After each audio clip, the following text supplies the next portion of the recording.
Hey everybody, it's Laurel at Grandma Ranch. I want to let you know that I am not Amish, believe it or not, but these strawberries were grown by little Amish girls and boys. No child labor laws were broken. Anyhow, I'm here at Grandma Ranch. Thanks for watching this video. If you like what you're seeing, please follow me at Grandma Ranch on Instagram. You can also find my link below to buy my magic salve on Etsy, which will change your life with its healing and moisturizing properties. Thanks and enjoy. Okay, here's these gorgeous strawberries grown right here in Lancaster County for the pie. I've got chopped up rhubarb that's been in the freezer. I've got those beautiful Lancaster strawberries that I've cut up. They're so ripe. I'm about to throw in the sugar and tapioca. I've got about 5 cups of fruit here, so I'm gonna do 4 tablespoons of tapioca and a half a cup of sugar because I'm trying to be low sugar and you really only need a little. Alrighty, I've got my 1/4 cup of tapioca, which translates to about 4 tablespoons, my half cup of grated panela, the cane sugar, and I'm going to just mix them together really gently here because I don't want to bruise the strawberries too much. Because if you bruise the strawberries too much, they'll start giving off their juice early. And what you really want to do is just treat it all gently and mix it until it's just thoroughly mixed and then throw it in the pie pan.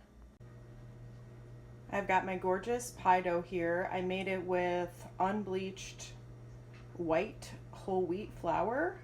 So it does tend to make it a little bit drier than regular pastry flour. I've got my floured work surface and I've got my gorgeous vintage roller. Thank you, Antique Store, 20 bucks. Sometimes I'll roll this out between sheets of plastic so that it doesn't stick and I don't need to use extra flour. But I'm basically just gonna flatten it out to about a 1/2 inch uniform thickness before I use the roller on it, and I actually might grab some plastic because it just makes it so much easier. I've got my oven preheated to 400 and I'm ready to rock and roll. Alrighty, it's starting to get flat over here. I don't really care about the craggy edges because this is going to be quite rustic. I might cut the edges off and then make some fun little design to put in the middle of the pie. I've got your standard pie plate here. I like to use cast iron sometimes, but this is what I'm using right now. Since strawberry rhubarb can be such a juicy pie, I think this crust with the whole wheat is going to hold up really well. I used half regular unsalted butter and half salted Kerrygold. All right, it's all in. Look at how gorgeous those strawberries are.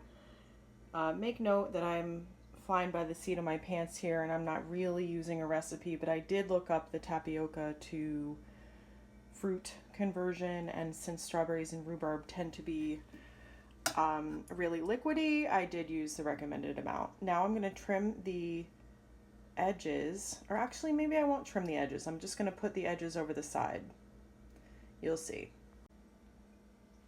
Okay, since I wanted to make this like a rustic crostini sort of style, I just folded the edges in. You could do your traditional pie fluting here and use the extra dough to make fun shapes in the middle, but this is going to be quite delicious. It's going to be very easily cuttable and everything's going to go over quite well here. Looking delicious.